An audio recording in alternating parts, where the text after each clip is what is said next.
awards, including United Nations Global's Best Practice Award. He also received prestigious Jawaharlal Nehru Fellowship. Kerala government termed Lord of Ideas to him. Former Prime Minister Manmohan Singh ji called him inspired civil servant, and our Honorable Prime Minister Mr. Narendra Modi called him man of ideas. Welcome, Dr. Bose, to our show. Now, you are from Kerala. You worked on different posts, right from collector to almost all the posts in the Kerala government.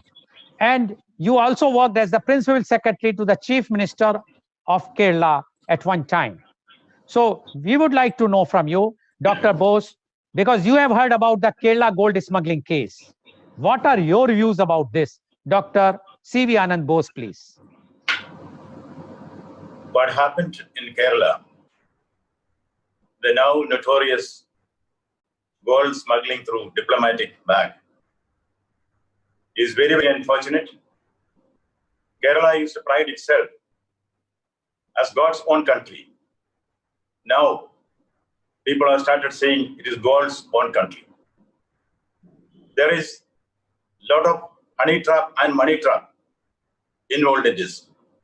And local people, especially the silent majority, feel that the whole state is becoming a trap, a political trap, an economic trap, a terrorist trap. That is the most disturbing. This gold has been smuggled into the country, not for commercial activities alone, not for clandestine economic activities. It is said to be to aid and abet terror. In fact, there was a time when people used to come to Kerala to recruit engineers, doctors, experts, nurses, paramedical men. Now, unfortunately, Kerala is turning to be a recruitment center for terrorists.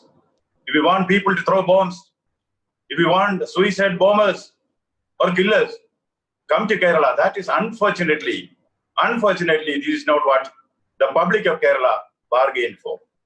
Now the question, what are its implications? There are legal implications, there are economic implications, there are social, national security implications in this. Who are the actors? There are bureaucrats, there are politicians, and there are sirens also in the picture. Actually, it's a very bizarre drama which is unfolding before our eyes. What we are hearing is only tip of the iceberg. I can substantiate why I say it's tip of the iceberg. You said 550 kilograms of gold has been seized. This means normally hardly 2% of the smuggled gold is seized, which means how much of gold has gone outside and what is it being used for? It is not for making ornaments alone. Much of it goes for terrorist activities. There is threat to national security here.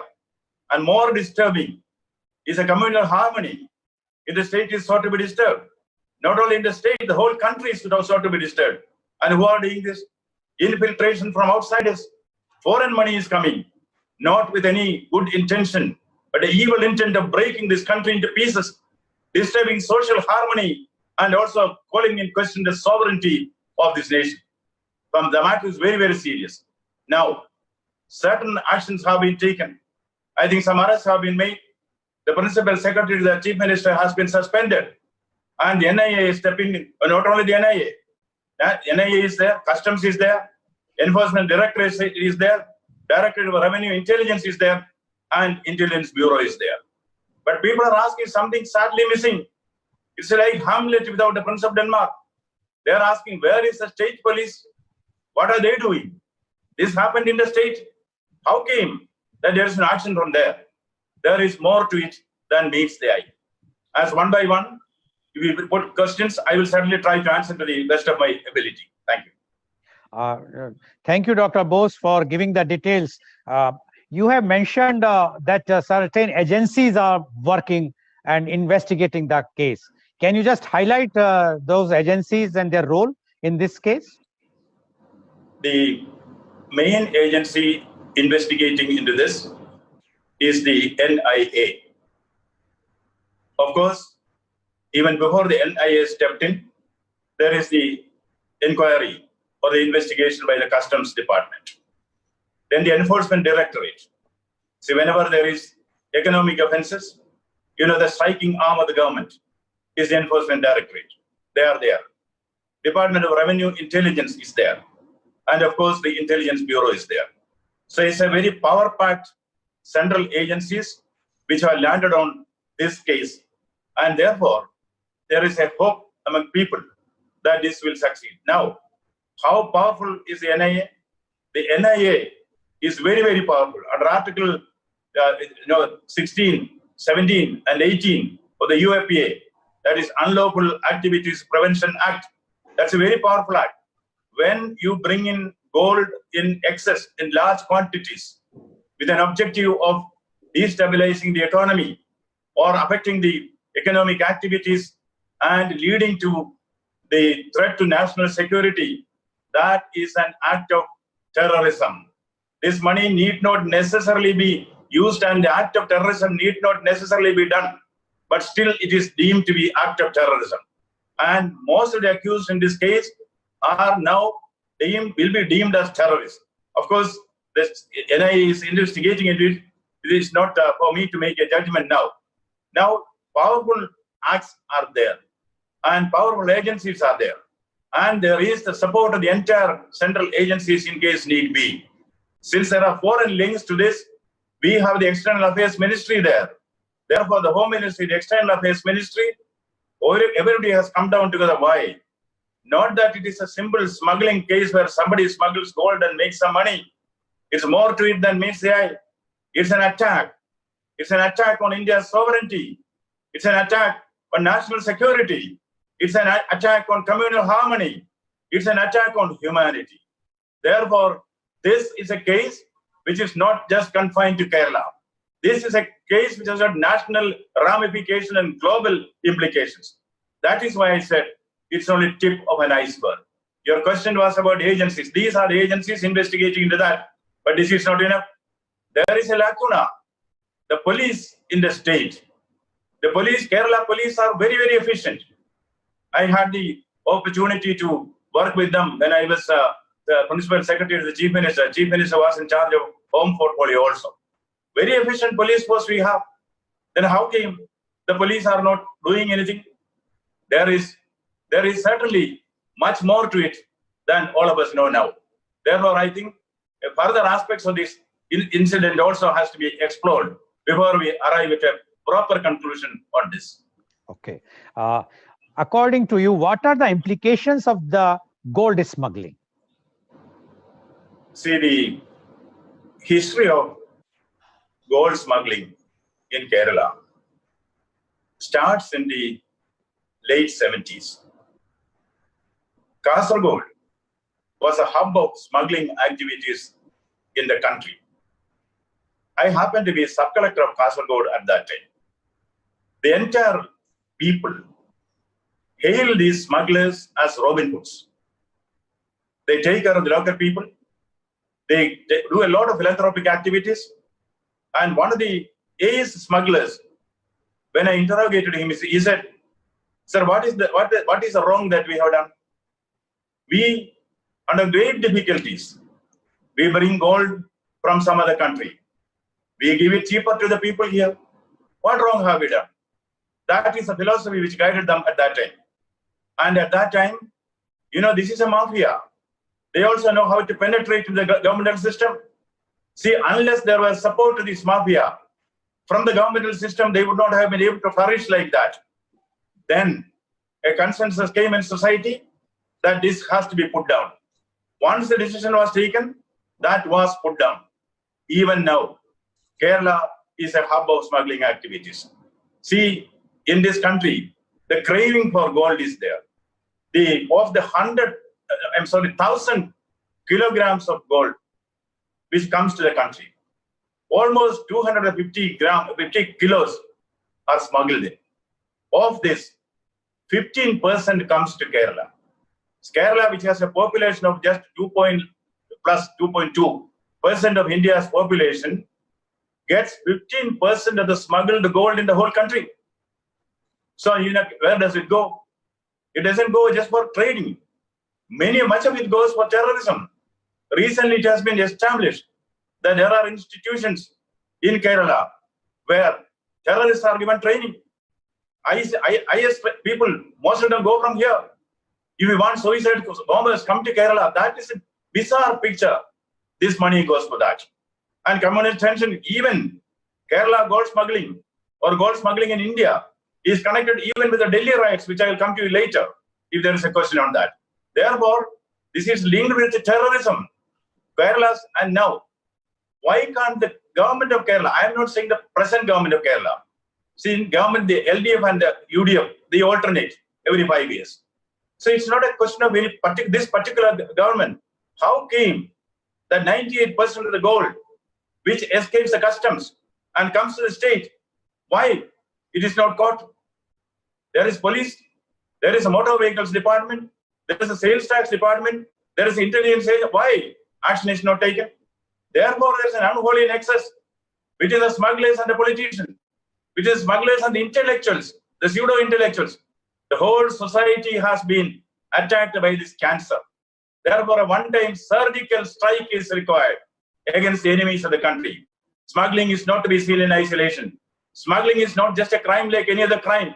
Smuggling is a crime against humanity. Therefore, we have to see this not only as a Kerala affair, it's a national issue, which has to be looked into in a national perspective. Yes, thank you, Dr. Bose, for giving the details about the gold smuggling. But how confidently you can say that this gold smuggling is linked with terror funding? It might be that they are bringing the gold for getting some financial benefits. But how is there any proof or is there any linkage which has come in the light that this is going to be for the terror funding, this smuggling of this gold? There is no case that the entire gold is going for terror funding. Certainly, there are economic implications for this. Somebody wants to make a fast buck. That is what is being done. But even a portion of it going to terror funding. The recent instances which took place in Kerala and also in Delhi, experts have there is an inquiry report about the Delhi riots. This has exposed that the Delhi riots were caused by just 6 people. 120 crores is the money involved in this, by a notorious organization given to 6 persons in the country to foment trouble. And this money is parked in 73 accounts. Now, these are all facts well known. And those who killed and those who died in Delhi riots, they don't know who killed us. Why? Till yesterday, we were neighbors, we were brothers, we were friends.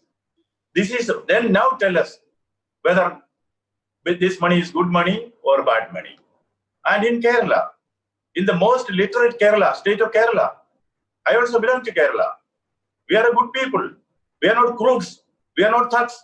But how came that one of the most peaceful states has become the den for recruitment to IS and other agencies? Therefore, there is a link between black money or gold money and terrorism. That is what the investigating agencies are exploring into.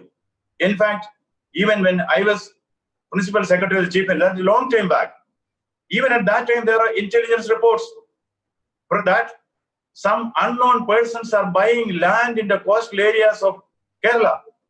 There is no reason why anybody should buy land there. It's not like French Riviera.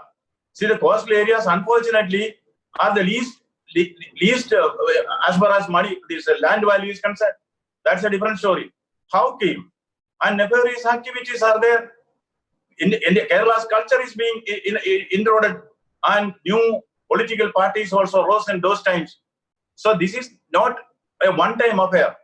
This is a serial affair, which started perhaps in the 70s, and now foreign money is being used for destabilizing the country.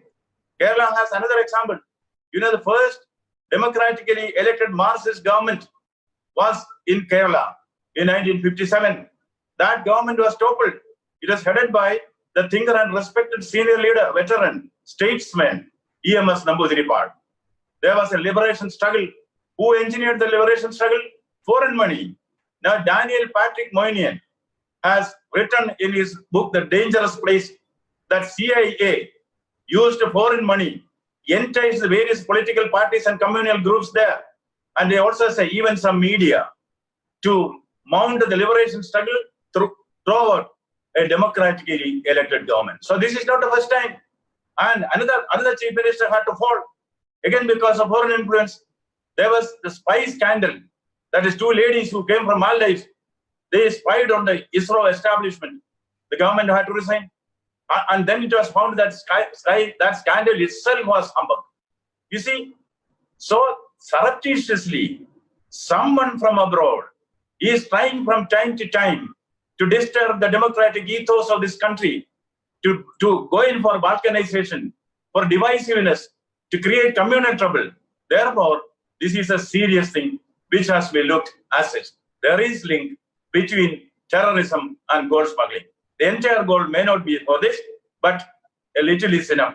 A little is enough if it can trigger off terrorism in the country. A little is enough even if it triggers off the terrorism in the country, according to Dr. Bose. Dr. Bose, now tell me, according to you, who are involved in this? Well, to answer that, at this stage, I should be an astrologer. But who are all involved in this? As a senior citizen, as a member of the silent majority, we know who are all involved in this. The front face is, of course, those who are caught for smuggling. But they are only carriers. They are only minor actors in the whole chain. But the big boss is somewhere else. But how they are protected in the state? All political parties are responsible for this. Yes, the civil society knows. The civil society does not go by investigation. The civil society goes by consensus, common sense. We know what is happening there. Common people know what is happening there. See, how came that changing political ethos, the political systems, those who are in power, every 5 years they alternate, and this has been going on unabated. So there is an unholy nexus between the politicians and the communal forces. And also, how about the intellectuals? How came the intellectuals don't see this? They don't react to this. Therefore, there is people know who are involved in this. But now, to say that legally, investigating agencies alone can say that. That is why the process has started. Now, do you think it is only to look into 30 kilograms of gold smuggling that all national agencies have come here? And also headed by none other than the National Security Advisor, the veteran IPS officer. Recently, he also happened to be in Kerala cadre. Dowell. See, the nation is focusing its attention because through intelligence sources, they know who are behind it. They know it is a sinister gang which is behind it. We know it is not a question of making a few fast bucks. Therefore, if we go by the consensus of the people, everyone knows who are behind this. Those forces, dark forces, are to be brought to light. That only the investigating agencies can do that. That is why we are waiting for that. So we are waiting for the investigating agencies to do their work and bring out the culprits and show them the light, so that everybody will come to know who are involved in this. And I'm sure that will be done so very fast. Now, what do you think central and state government should do to handle this? That's a very pertinent question. You have raised a question which the entire people of Kerala are asking. This is something where the state and the central government has to act in unison. You know, during the COVID comeback, which is still going on, Indian federalism showed at its best. It was at its best. Whatever the central government decides, in consultation with the state governments obeys. If there is anything wrong from their part, state governments have been willing to correct it. I think this kind of a concerted action is required in this case. Above all political differences, we should know somebody has set fire to our own house. What do? The siblings don't quarrel at that time. They come together and douse the fire. They douse the fire. They also catch the person who set the fire.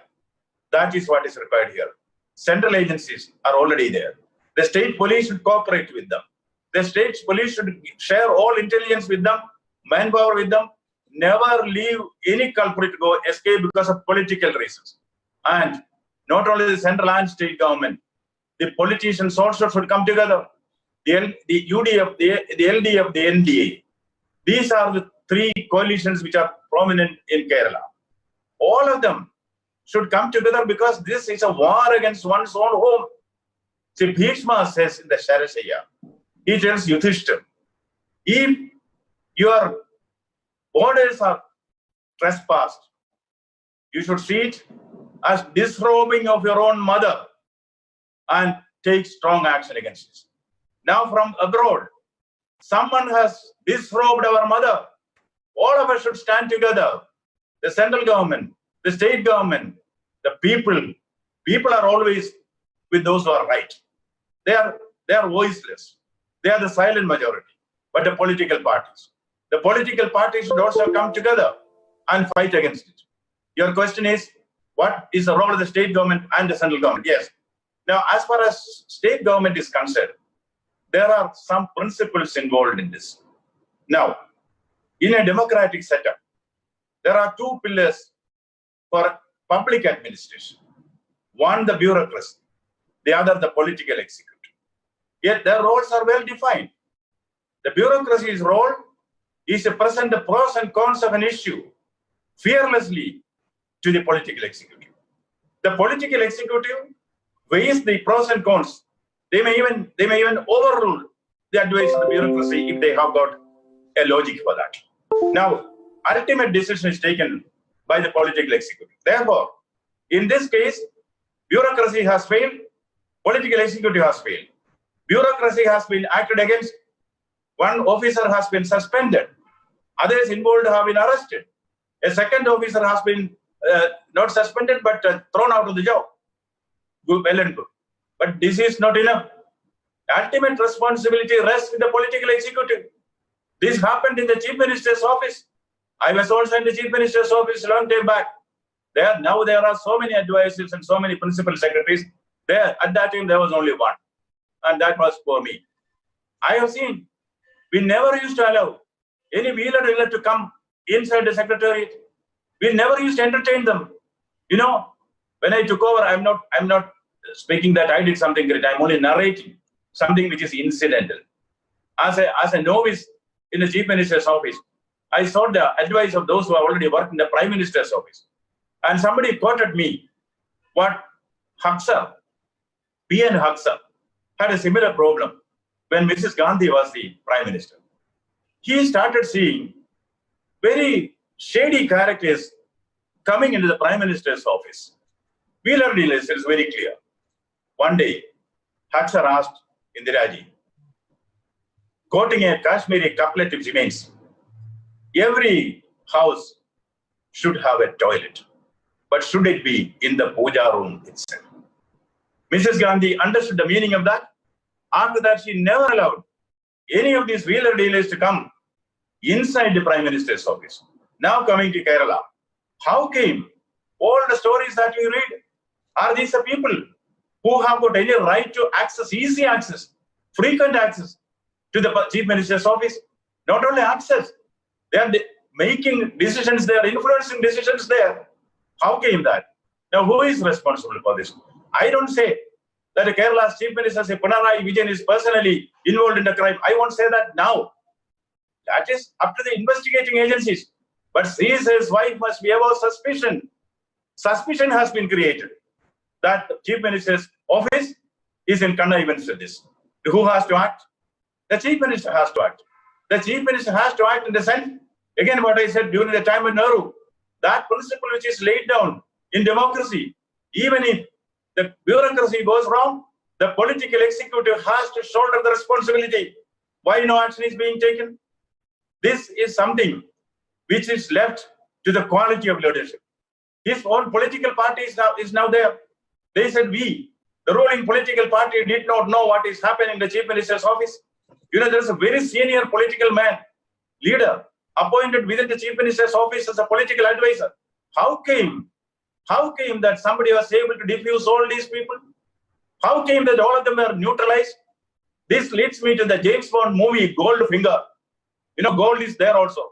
What he tries is to neutralize the gold in Fort Knox, the richest gold reserve.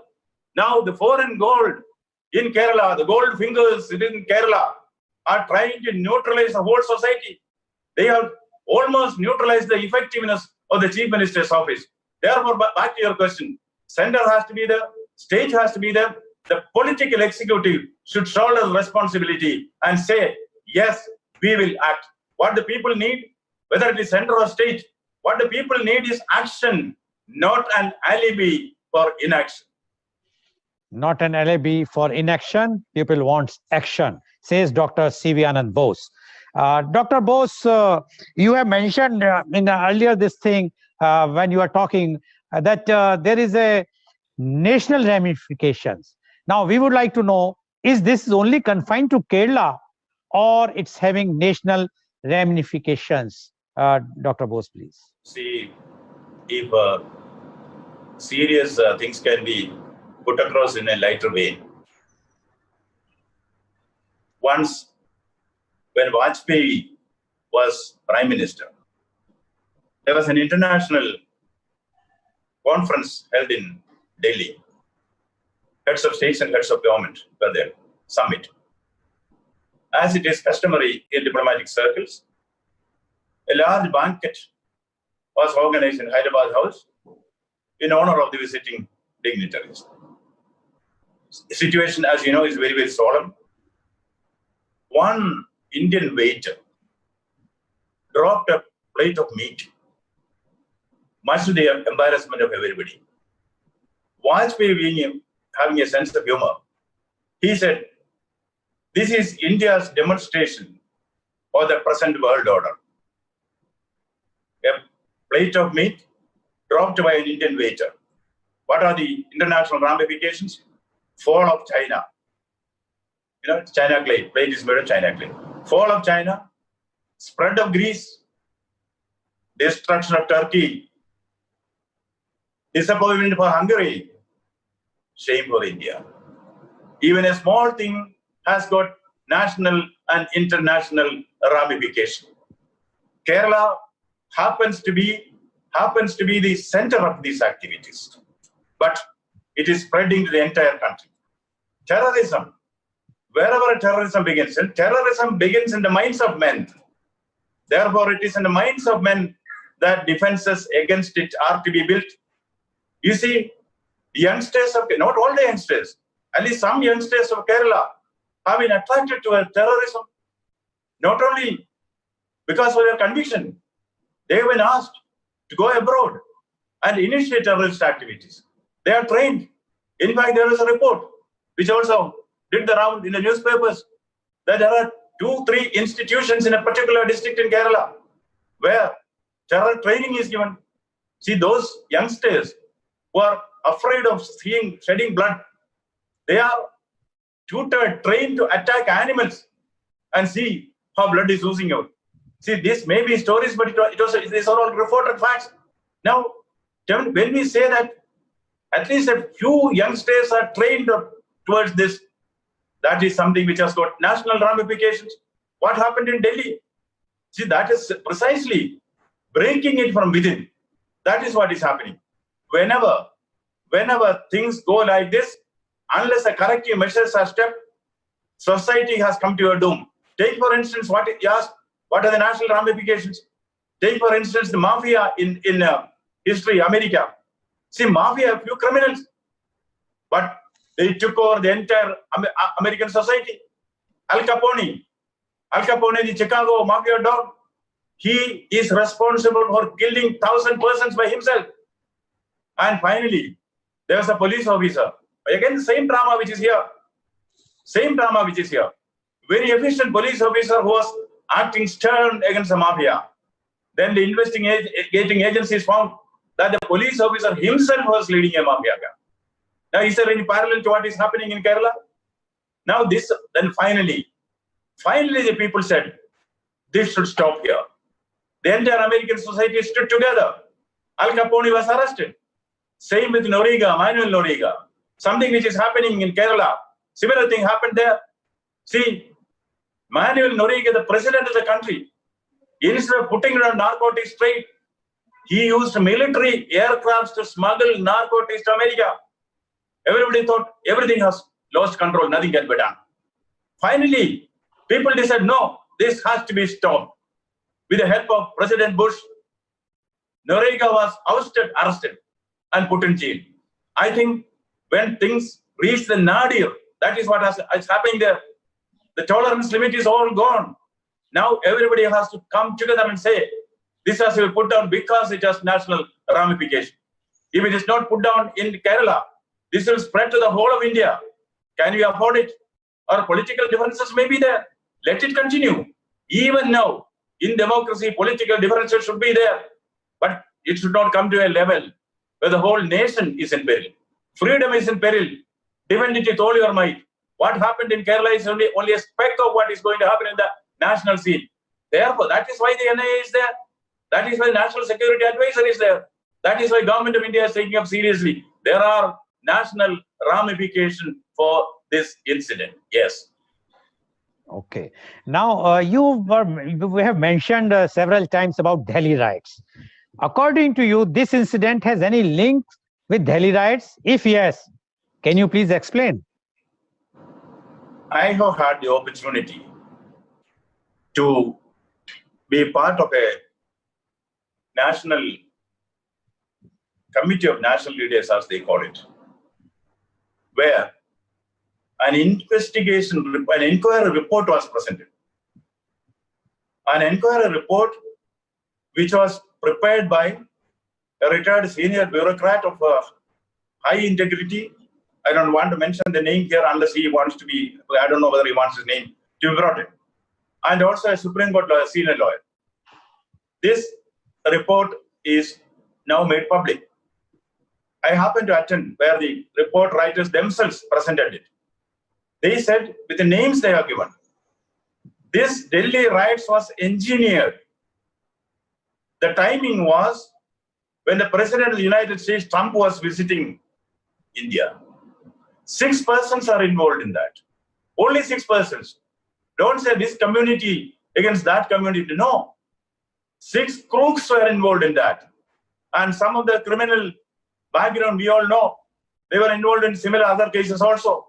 See, they were able to engineer it in such a way that one fine morning, neighbors started fighting each other, killing each other. And money flowed into the country. 120 crores of rupees parked in 73 accounts. Enforcement Directorate knows that. That is why I said, this cannot be seen in isolation. This is only the one link in a very big chain. Once the link has been found out, we have to discover what the chain is. If that is a chain which will once again enslave India, we should know what to do. This is a time for us not to be like Hamlet's to be or not to be syndrome should not be there. We should know there is a problem. We have to first realize there is a problem. Then think of the solution. There is a problem. There is a national problem. All terrorism taking place in various parts of the country are all linked. This is all funded. These are aided and abetted by people from outside. That is why we have to say stops. And this is a time to say stops to it. Okay. Now, do you recall any such incident where such funding is used to topple the government and create diseasedness in the country? Well, I mentioned, how the EMS government was toppled.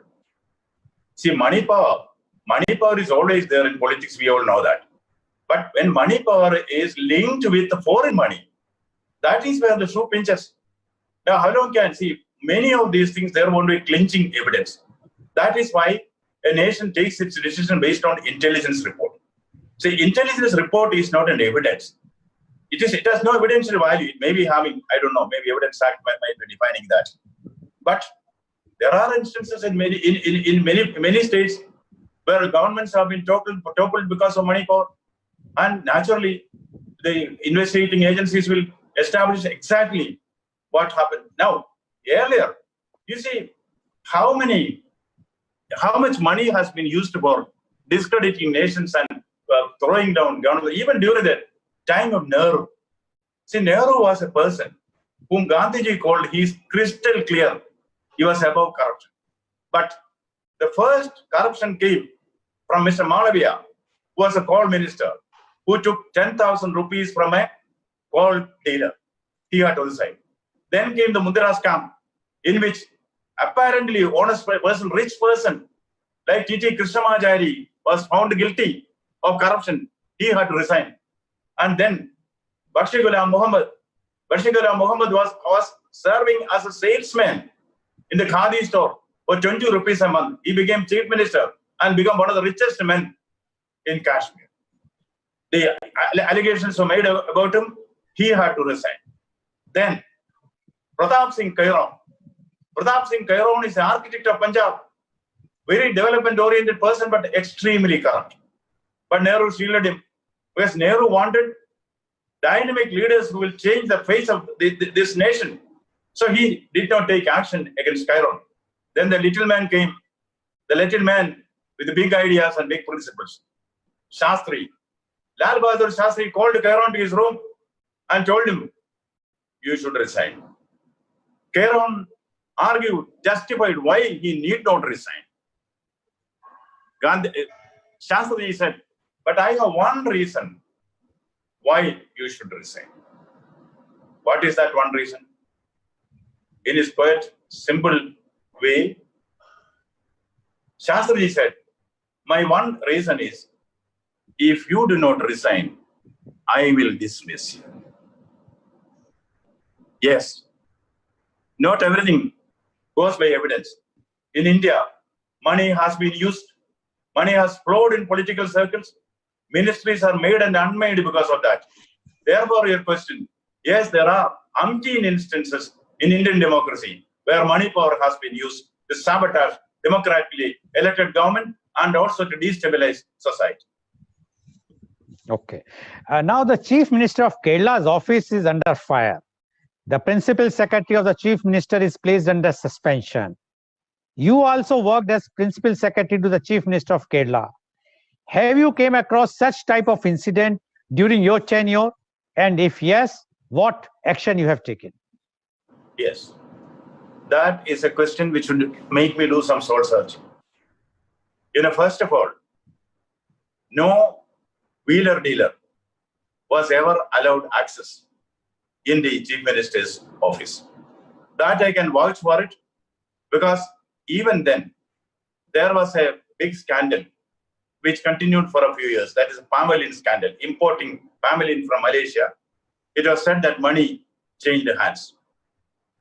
Many IAS officers were involved in that, implicated in that rather. Case was that it went up to the Supreme Court. And many IAS officers, bright people, lost their promotion to be chief secretaries. And one of them, an honest man, he was made the Chief Vigilance Commissioner of India. He had to quit because of this scandal. Now, may I tell you, with the grace of God and also prayers of the people, I, who was a Principal Secretary, Chief Minister, was never implicated in that. Not even the opposition, even for an effect, did not implicate me. So, if you want to remain honest, you also have to appear to be honest. It's not enough that you are honest. People should also realize that you're honest.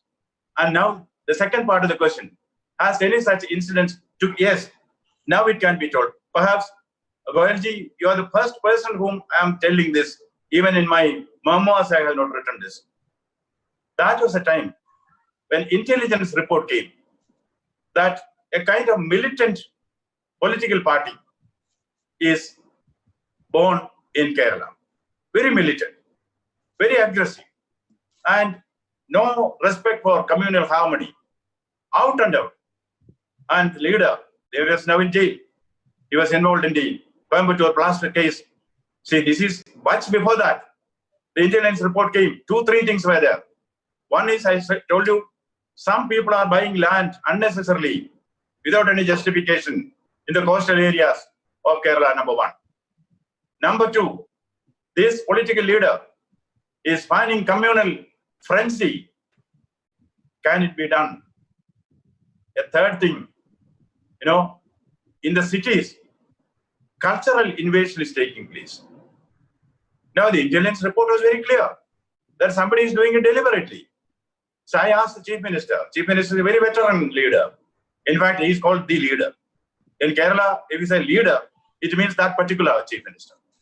Now, according to me, Dr. Bose, can you name that Chief Minister now? Mr. K. Karnagaran. Okay, thank you. Yeah. Mr. K. Karnagaran was a seasoned politician. And as his principal secretary, as I said at that time, only one secretary was there, that is me. I took these intelligence reports and told him, 3 reports we have got. So shall we ask the DGP to arrest this terrorist? At that time, the word terrorism was not in vogue. Militant, I can say militant, may not be terrorist, militant. And Karnagaran is known as a very strong Home Minister. He was also Home Minister.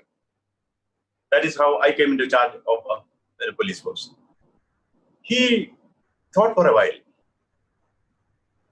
Then he said, not now.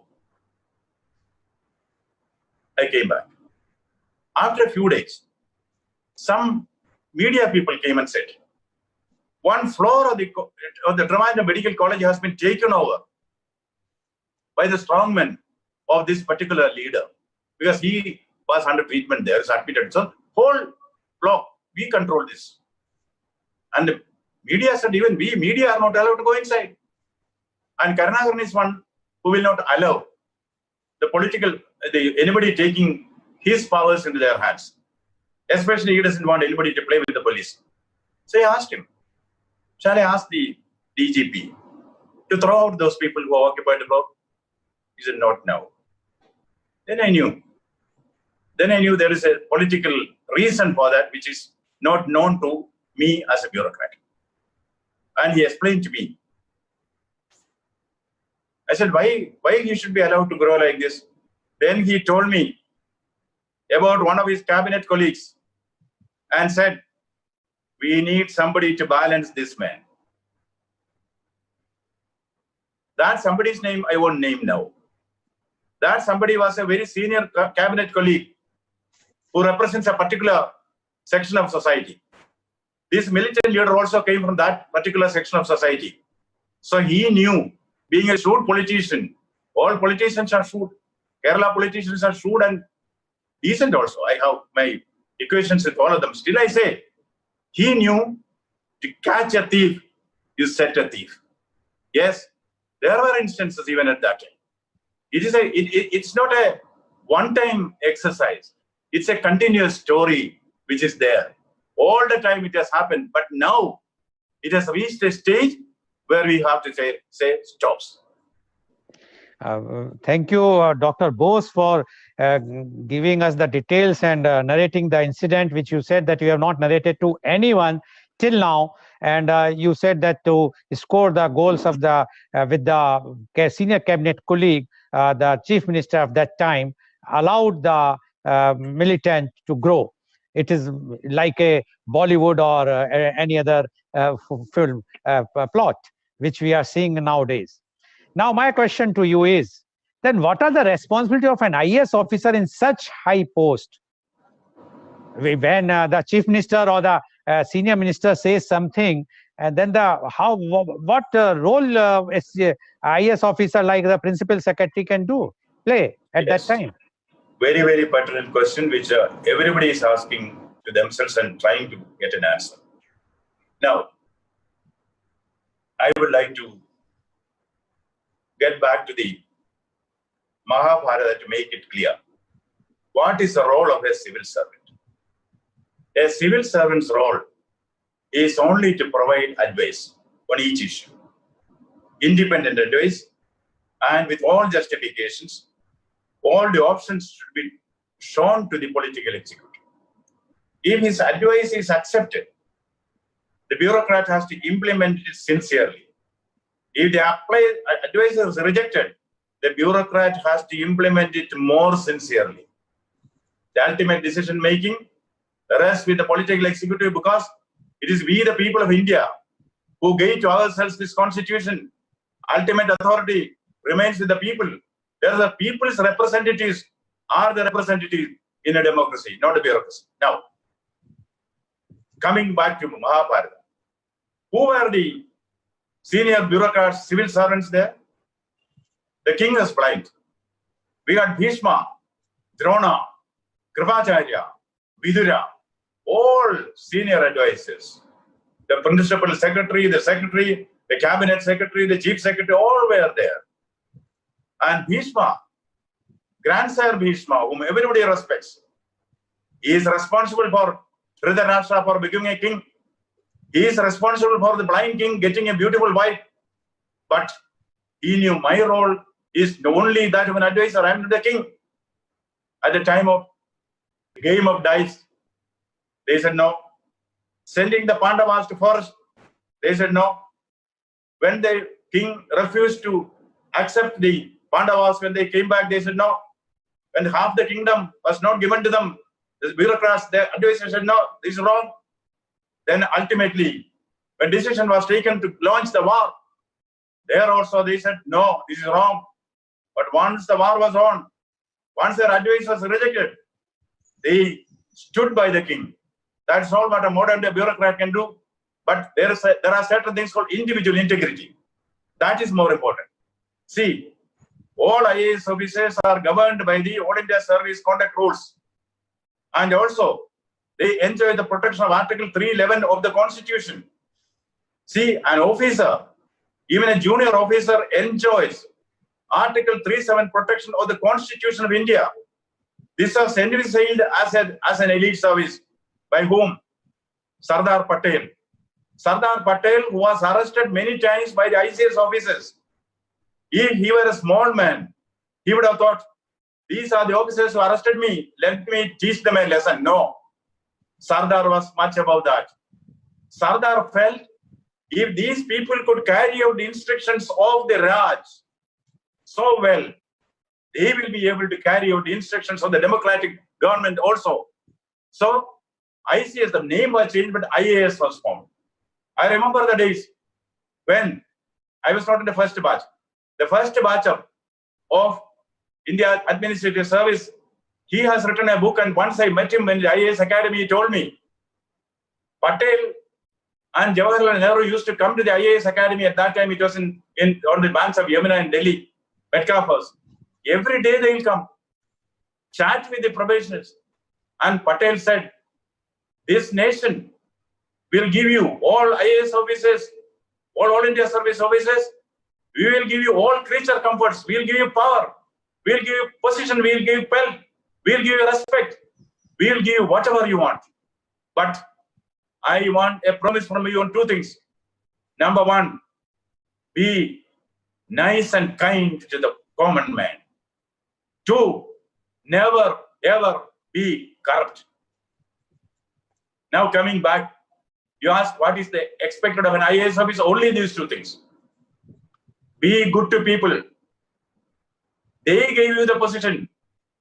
We the people gave you the position. That is why you are enjoying it. And secondly, never ever be corrupt. If these three things are absurd, common man will allow anything in you. Anything in you. But once you compromise on this, that is something which is not tolerable. There should be zero tolerance of corruption. And every IAS officer is not bound only to the Constitution or to the conduct rules. There is something called ethics. Ethics has been flouted. Morality has been flouted. Propriety has been flouted. Now, what is the role of an IAS officer? The IAS officer's role in those days, it used to be a Ma-Bap role. The ICS were taught, people should treat you as a Ma and Bap. That is the role which an IAS officer has to do. So there is no justification, absolutely no justification for getting oneself implicated in this kind of situations. Fortunately, coming from Kerala, I think the present chief secretary, he has a tremendous reputation as an efficient man, a brilliant officer in Delhi also. He has taken the right step I was watching when 2 IAS officers were appointed to look into the alleged irregularities committed by another IAS officer. Will they find out some justification for the no? They looked into the rule and said 2 charges against this erring officer. Number 1, he made a recommendation to take somebody in some institution which is associated with government under him. And number 2, an IAS officer is not expected to have any unauthorized contact with the official of a foreign country. Now we may feel these are all silly. No, there is a meaning for all these restrictions. Yes, if you permit me 1 minute. See, I was once selected by the American government for an international guest program, something very, very, very, very significant, I think. Along with me was selected the Mr.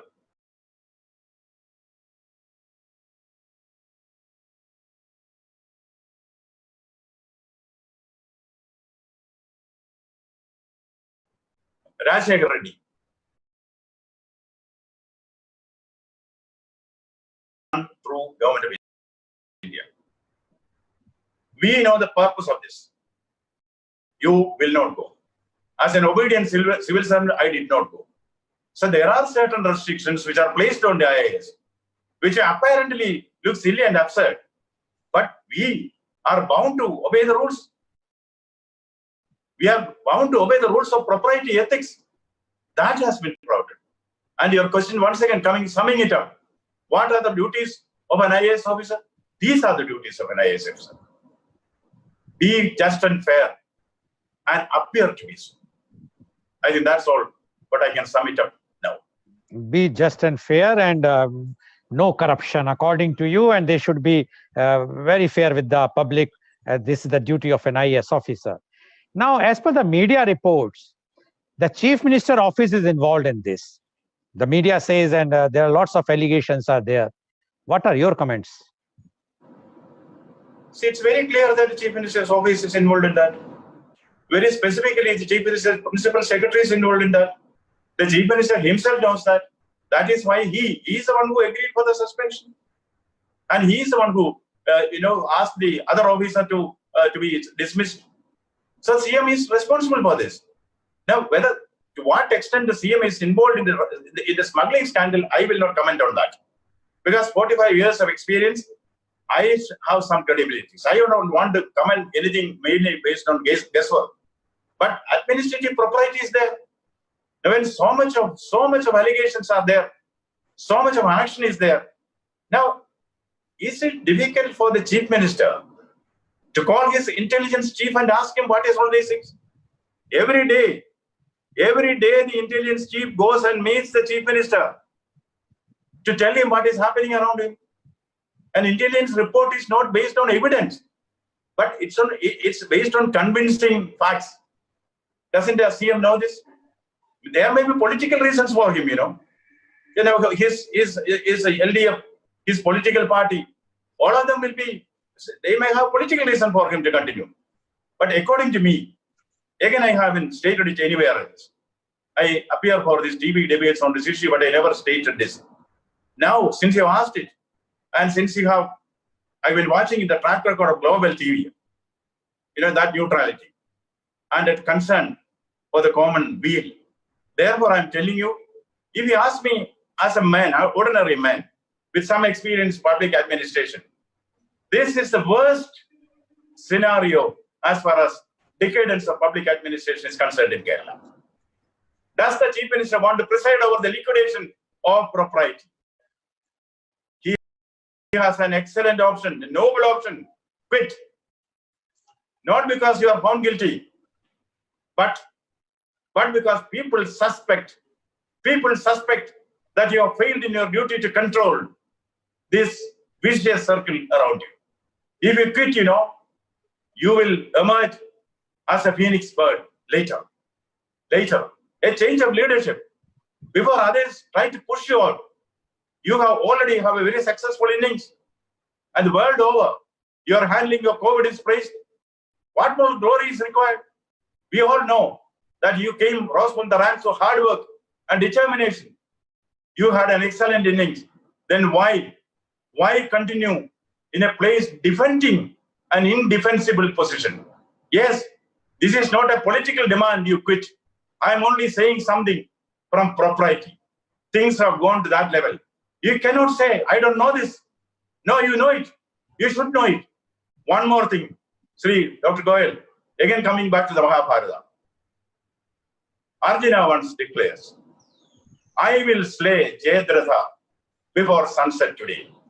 Otherwise, I will go for self-immolation. Which battle was there? The sun set. Jayadratha is not killed. Jayadratha comes and roars in jubilation in front of the chariot of Arjuna. Krishna is the charioteer. Krishna waves his finger. The sun has again risen. Arjuna doesn't know what.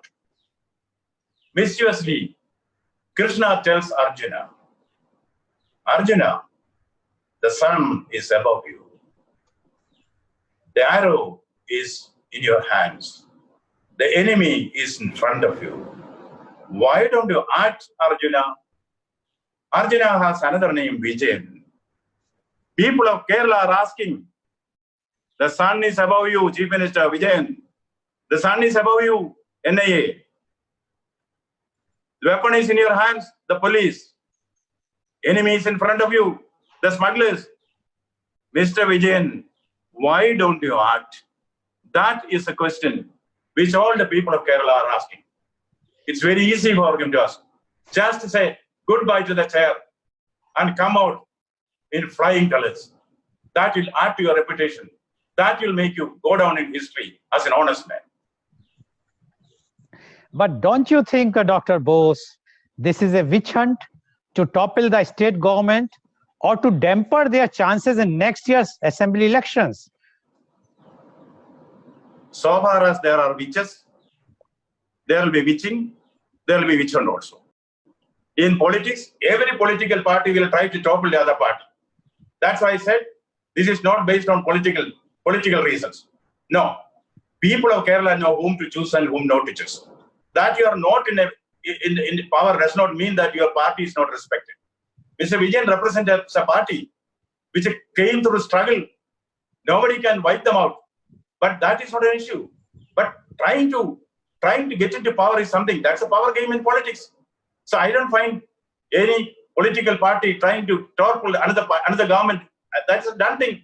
As Walter said, I may not agree with your opinion, but I will, to my death, defend your right to say that. So dissent is there in democracy. This political game is also there in democracy. But we have to choose what is more important. National security, respect of the constitution, credibility of the government. That is very important. And if you allow me one more thing, see, in China again, since COVID came from China, let me go back to China. There is a folk tale. See, Wang Lung is a rich man. Olan is a poor woman who's running some grocery store and a tea shop. Wang Lung once eyed Olan for some other reasons, and she did not encourage him. So he became angry with her. He went to the commissar and said, Wang Lung is cheating people in weights and measures. Why? I bought 1 kilogram of sugar from her shop. When I weighed it, it is only 750 grams. She is cheating.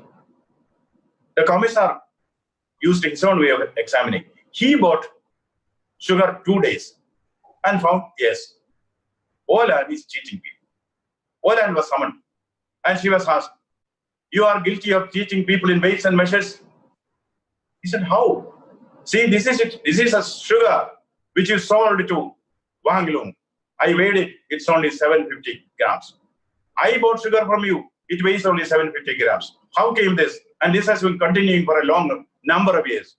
Poor Olan said, see, my weights and measures may be wrong, but I know Olan is Wang Lung is a respectable person. So what I did is, he brings milk from his house to sell in my shop. 1 kilogram of milk which he brings, I will put in one portion of the balance, and in the other, equal quantity of sugar. So, who has done wrong? He has cheated in the milk. That milk was weighing only 750 grams. That is why this people expect government also to be like. The government's truth, government's integrity, we place in one balance. Equal amount of trust we place in the other balance. If the trust of the people in government has gone down, that is because the weight of the integrity of government has gone down. Therefore, in this game, political toppling or no, as T.S. Eliot's Murder in the Cathedral, the common man says, king rule or baron rule, for us the poor, there is no action. People of Kerala are also saying, UDF rule or LDF rule or NDA rule, for us the poor, there is no action. This toppling excuse cannot be used for hiding people from behind the screens without exposing the truth, the whole truth, and nothing but the truth. That is what people want. But Dr. Bose, as per the media reports, it was the Chief Minister who only urged the Prime Minister to start the investigation. What do you say about that? Yes, he did that. So what? What does it imply? An investigation does not need anybody's request. And secondly, a person who is guilty cannot say, I was the first one who informed the police. No. Rule is law. Law is law. Nobody is above that. See, again, I am not saying this particular chief minister is involved in the scandal.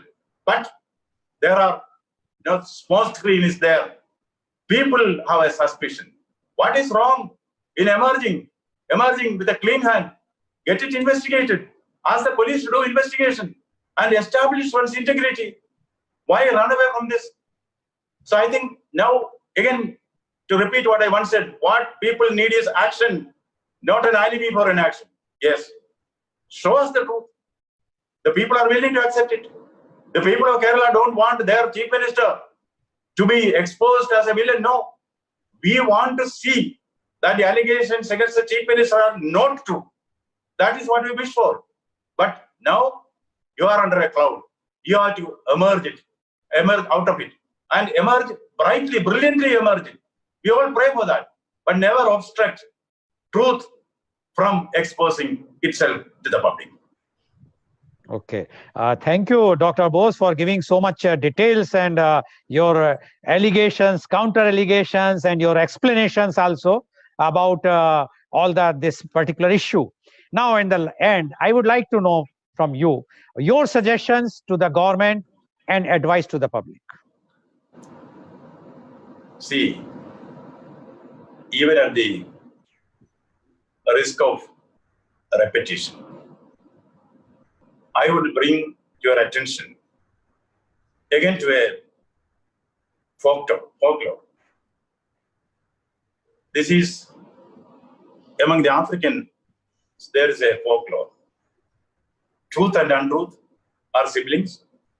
Once untruth asks, truth, let's go for a swimming contest. Truth comes and disrobes, takes off his clothes and gets into the river. Untruth, in the meantime, dons the clothes of truth and walks to the town. The townsmen see, truth has come, truth has come. They greet him, hail him, welcome him with both hands. Truth comes after the swimming and sees his clothes are not there. The only clothes remaining are those of untruth. Truth decided, I will not, in any case, don or wear the clothes of untruth. So truth goes naked to the towns. That is why this concept of naked truth came in. People jeered him, humiliated him, foo-fooed him. Why? And they hailed untruth was masquerading as truth. But people want the naked truth. That is the message. People want the naked truth, not untruth masquerading as truth. That is perhaps the only message which from this humble self can give at this juncture. Thank you very much, Dr. Bose, for giving so much details about this particular case. And you have mentioned very clearly that the people wants the naked truth. Yes, because no one in this country, we the citizens of the country, we never want anyone to you would lodge our country to harm our country. After all, we are proud citizens of this country, which is called India. And if anybody wants to do, we have to resist it with full force. And what has happened in Kerala is really very, very unfortunate. And I'm sure, as Dr. Bose has said, that all the investigating agencies who are doing their job very, very seriously will definitely reach to the conclusion soon, so that the people will come to know who are the real culprit. And that is what the public wants to know, that who are the real culprit. And today you have seen this burning issue, which is not only harming the Kerala public, but all over India, because everybody is disturbed. Nobody wants at this juncture, when we are fighting with a coronavirus, that we should have some instability in the country. We don't want, and we are not interested to have this type of instability. And I must thank Dr. Bose for giving insight things to our viewers. And this show, which has brought to you today by live telecasted at V4 News, News Karnataka, Global TV, Malnadu TV, News Gaon Se, as well as it was shown live on Facebook and YouTube. And our endeavor is to bring every day something which is really impacting the society. Tomorrow is again a very, very packed show, and that is the topic is COVID-19 impact on diagnostic centers. And we have a very, very elite panel tomorrow, the medical experts. They are Dr. Ajit Ram Damodran. He is the head of the department, Medical Gastroenterology, Travancore Medical College, Kollam. Mr. Sanjeev Sheel, Chairman, Anchal Health Center, Ghaziabad. We have Dr. Pankaj Gupta, Chairman, Pulse Diagnostic Center, Mathura, and Dr. Priyadashni, Chairperson, Harsha Modern Diagnostics, Mangaluru. Please tune in tomorrow at 11 a.m. and listen what the doctor says about the impact on diagnostic centers, COVID-19 impact. Thank you very much, Dr. C.V. Anand Bose, for joining us. And thank you all for staying with us to view this such a important discussion what we had with Dr. C.V. Anand Bose. Thanks a lot.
Cafe. Let you enjoy the real taste of life with mouth-watering delicious snacks and ice cream.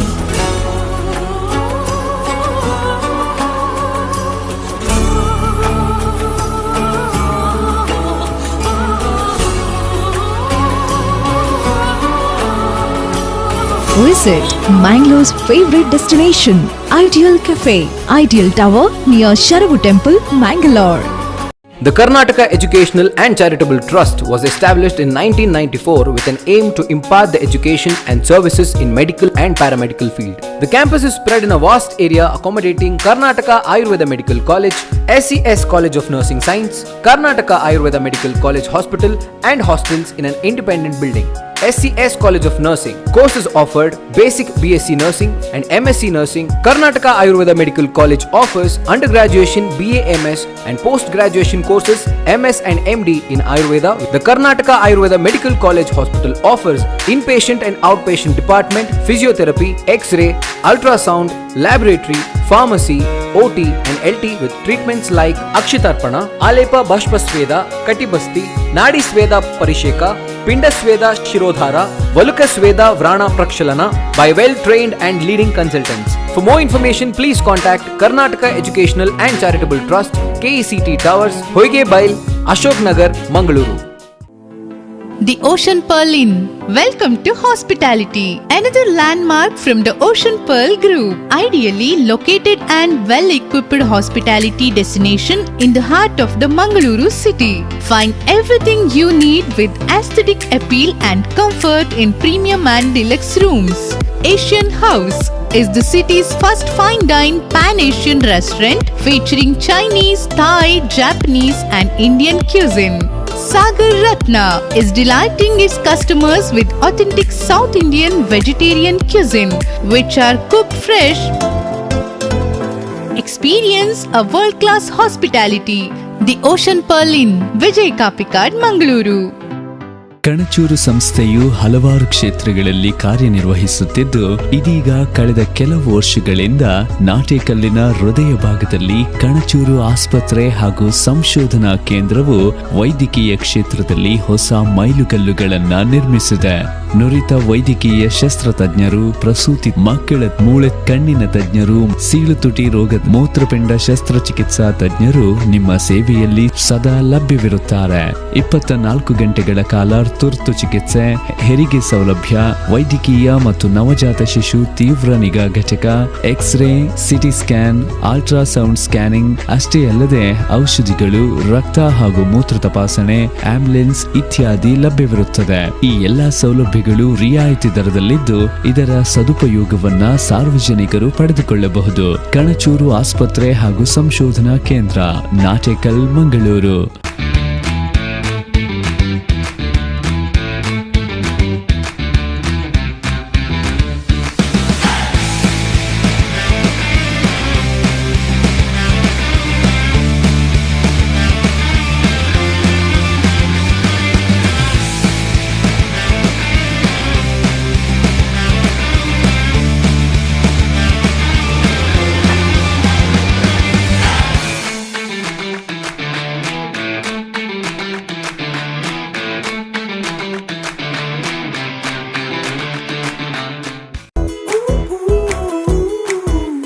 Power star, super star, challenging star ಜೊತೆಗೆಲ್ಲ act ಮಾಡಿದಿರಲ್ಲ, ನಿಮ್ favourite star ಯಾರು madam? Family star. ಸಿನಿಮಾದಲ್ಲಿ ಕಷ್ಟದಲ್ಲಿರೋರ್ನ star ಕಾಪಾಡ್ತಾರೆ. ನಮ್ family health ನ ಅಧಿಕ vitamins ಇರೋ ಈ ಸ್ಟಾರ್ ಕಾಪಾಡ್ತಾರೆ. Sun premium refine sunflower oil, family star. Dakshina Kannada ಜಿಲ್ಲಾ ಕೇಂದ್ರ ಸಹಕಾರಿ ಬ್ಯಾಂಕ್ ನಿಯಮಿತ. ಸಹಕಾರಿ ಕ್ಷೇತ್ರದ ವಿಶಿಷ್ಟ ಸಾಧನೆಗಳು. ಸತತ 10 ವರ್ಷಗಳಿಂದ ಎಪೆಕ್ಸ್ ಬ್ಯಾಂಕಿನಿಂದ ಪುರಸ್ಕೃತ ಬ್ಯಾಂಕ್. ಸ್ವಸಹಾಯ ಗುಂಪುಗಳ ನಿರ್ವಹಣೆಗಾಗಿ ಸತತ 9 ವರ್ಷಗಳಿಂದ ನಬಾರ್ಡ್ನಿಂದ ಪುರಸ್ಕೃತ ಬ್ಯಾಂಕ್. ಕೃಷಿ ಸಾಲದ ವಸೂಲಾತಿಯಲ್ಲಿ ಸತತ 14 ವರ್ಷಗಳಿಂದ 100% ಸಾಧನೆ. ದಕ್ಷಿಣ ಕನ್ನಡ ಜಿಲ್ಲಾ ಕೇಂದ್ರ ಸಹಕಾರಿ ಬ್ಯಾಂಕ್ ನಿಯಮಿತ, ಕೊಡಿಯಲ್ ಬೈಲ್, ಮಂಗಳೂರು. ದಕ್ಷಿಣ ಕನ್ನಡದ ಪ್ರಖ್ಯಾತ ಹಾಗೂ ಪ್ರಪ್ರಥಮ ಡೀಮ್ಡ್ ಟು ಬಿ ಯೂನಿವರ್ಸಿಟಿ ಎಂಬ ಹೆಗ್ಗಳಿಕೆ ಪಡೆದ ವಿಶ್ವವಿದ್ಯಾಲಯ Yenepoya university.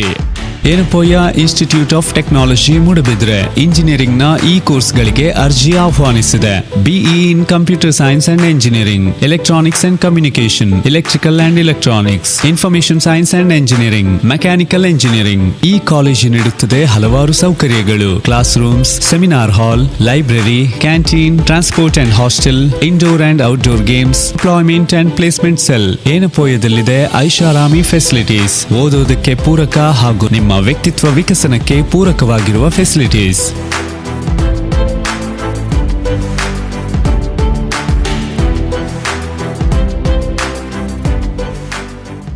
AJ Hospital and Research Center is a leading advanced tertiary healthcare center of India, serving the coastal citizens and spreading good health across the sea line. AJ Hospital and Research Center is a specialized Medicare center providing service to more than 30 major medical disciplines, embracing new technologies to offer high-level healthcare that matches the best in the country.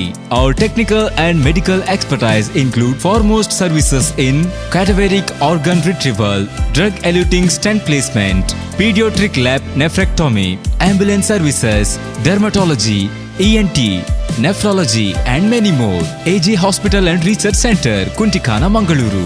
Call 222553. V4 news ನ Facebook page like ಮಾಡಿ, YouTube ಚಾನೆಲ್ಗೆ subscribe ಮಾಡಿ. ನಮ್ಮ ಎಲ್ಲಾ video updates ನ ಪಡೆಯುವುದಕ್ಕೆ bell icon click ಮಾಡಿ.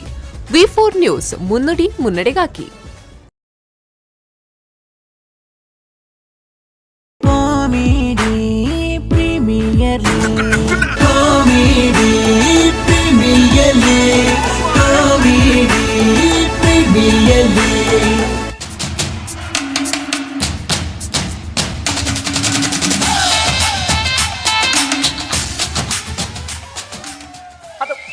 ಅದು ಪೊರ್ತೆ ತಾಂಡು ಈ ಅಲ್ಲಿ ದಕ್ಕಲೆ ಪತ್ರ ನಾಟಕ ಮಾಡ್ತಾನೆ ಆಪನ ಅವಸ್ಥೆ ಇಂಚೆ ಬೋಡ ಇಂಕ ಜವಾಬ್ದಾರಿ ಮತ್ತ ಬೋಡ ಈ ನಾಟಕ ಶುರು ಪೊರ್ತಾನೆ ಒಂಜಿ ಆರ್ಟಿಸ್ಟ್ಗಳು ತೋಜೇರು ಮಾರಿಲು ಏ ಅಲ್ಪ ನಪ್ಪೇಲದಲ್ಲ ದೇ ಇದೆ ಬಲ ಹೊರಣ ಇದೆ ಬಲ dame tu cosita dame tu cosita ay dame tu cosita dame tu cosita ay dame tu cosita dame tu cosita ay dame tu cosita ಅಮಿತಗ Sita ನಿಕ್ಕ Sita ಲೇ ಪೊರ್ತಾನೆ ಮಾರ ಸ್ಟೇಜ್ ಕಾಲಿಂಡು ಎಂಜಾ ಸ್ಟೇಜ್ ಕಾಲಿಂಡು ಸ್ಟೇಜ್ ಕಾಲಿತ ನಾಟಕ ಕಲ್ದಿಲಿ ಲೇ ಈ ನಮ್ಮ ನಾಟಕ ಮಾರೆ ಮಂಡ ಸರಿಜ್ಜ ನಾಟಕ ಶುರು ಆಗ್ಬೋದು ನನ್ನ ಕೆಲವು ಪರಕ್ಕೆ ಮತ್ತೊಂಡು ಆ ಪರಕ್ಕೆ ಮತ್ತೆ ಪಣ್ಣೊಂಡು ಸುರುಡು ಸುಡು ನಾಕ ಕೊಂಚ ತಂಬಿಲ ಬೊಕ್ಕ ಇಲ್ಲ ಉರುಂಬ ದೈವಲಕ್ಕೆ ಅಗೇಲು ಸರಿ ಬೊಕ್ಕ ಗ್ರಾಮದ ದೇವರ ಕೊಂಚ ಪಟ್ಟ ಸೀರೆ ಸರಿ ಬೊಕ್ಕ ಗ್ರಾಮದ ದೈವಕ್ಕೆ ಅಡ್ಡು ಬೊಂಡ ಬೊಕ್ಕ ಒಂಜಿ ದೈವಕ್ಕೆ ಕೋಲ ಮಿನು ಕೊರ್ಕ ಅವದ ಈತ ಮಾತ ಕೇತಾಪುನು ಯಾಮ ಲೆಕ್ಕ ಮಾಡಿ ಅಕ್ಕುಲು ಸದಾರ 20 ಸಾವಿರ ಮುಟ್ಟಾಪುನು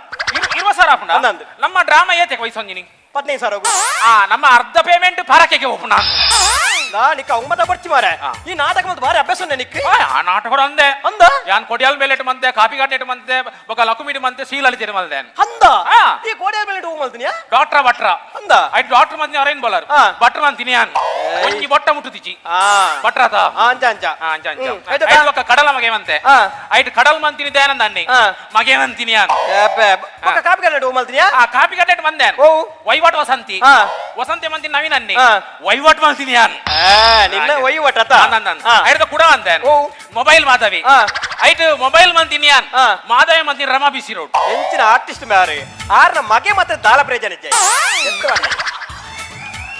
ಅವು ಬೋರ್ಡ್ ಅಮೂಲು ಅವು ಇತರ ವಿಷಯ ಫಂಡಿನ ಐದಕ್ಕ ನರ್ವಸ್ ನಾರಾಯಣ ಮಲ್ದೆ ನರ್ವಸ್ ನಾರಾಯಣ ಮಲ್ತಿ ನವೀನ್ ಅನ್ನಿ ನರ್ವಸ್ ಐನಿಯಾನ್ ಆರ್ನೇದು ನರ್ವಸ್ ಆವಡತೆ ఒక లకుమిడి మల్దేన్ లకుమిడి యాన్ మల్తిని గంగున గమ్మత్ మల్తే అంద ఐట్ గంగు మల్తిని నవీన్ అన్ని గమ్మత్ మల్తిని యాన్ నిన్న గమ్మత్ అత ఐట్ ఒక నెక్స్ట్ మంగే మల్పోచి మంతే మల్పోచి మంతిని ಅರೈನ್ ಬೌಲರ್ ಮಂಗೆ ನೀಯತ ಮಾತ ನಿಕ್ಕ ಮಾತ ಗೊತ್ತಿಪ್ಪ ಎಂಕ್ಲ ಗೊತ್ತಿಪ್ಪಡವ ಅವು ಸೈಡ್ ಕುಡಂಜಿ ಪಂಡತ ಲಲಿತರೆ ಮಲ್ದ ಓವ್ಯಾ ಅವು ಸಸ್ಯರಾಜ್ ಕವರ್ನ ಓವ್ಯಾ ಮಿತ್ತು ತಿರ್ತು ಮಿತ್ತು ಮಲ್ತಿನಿ ಮಂಜುರೈ ತಿರ್ತು ಮಲ್ತಿನಿ ಯಾನ್ ಏ ಇನೆ ನಾಟಕ ನಾಟಕ ನಾಟಕ ಐನ್ ಗುಡ್ಪಾದ ಬಂದ ಮಾರ ನಾಟಕ ಶುರು ಪೊಡ್ತಾಂಡಿ ಫಸ್ಟ್ ಎತ್ಕೊಂಡ ಕಾರ್ಯಕ್ರಮ ಉಂಡು ನಿನ್ನ ವಾಯ್ಸ್ ಹಾಕೊಂಡು ಅಂತ ಎತ್ಕೊಂಡ ಕಾರ್ಯಕ್ರಮ ನಿಕ್ಕೆ ಬೇಗ ಬೇಗ ಪೊಡ್ತಾನೆ ಬೇಗ ಹಲೋ ಹಲೋ ಒಂಜಿ ಎಕ್ಕ ಹೊರ್ಲಿ ಐಕ ಕರೆಂಟ್ ಸಾಕ್ ಹೊರ್ಲಿ ಕರೆಂಟ್ ಹಾಕದ ಸಜ್ಜಡೆ ಅದು ಕೊರ್ಪೇರ್ ಮಾರ ಹಾಕ್ಲಿ ಹಲೋ ನಾಟಕ ಇನಿ ನರಮಣಿ ತುವನ್ ತುವನ್ ತುವನ್ ತುವನ್ ತುವನ್